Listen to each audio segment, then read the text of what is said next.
how to claim Jynxzi charm after subscribing. Hey guys, in this video, I'm going to show you how you can claim the Jynxzi charm after subscribing. So make sure to watch this video till the end and let's get started. So in order to claim the Jynxzi charm after subscribing, you have to follow these steps. Step 1. Check your subscription.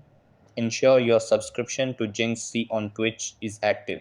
If not, go to Jynxzi's Twitch channel and hit the subscribe button. Step 2.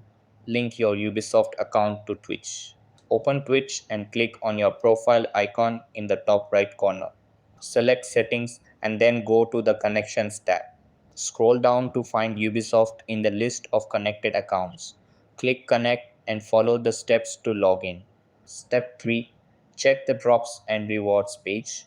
Go to your profile icon on Twitch and click on drops and rewards. Look for the Jynxzi charm listed there. Step 4. Claim the Jynxzi charm. Once you see the Jynxzi charm, click the claim button. The charm will be unlocked for you in Rainbow Six Siege through the Twitch drop system. So that's how you can claim the Jynxzi charm after subscribing. That's all for this video.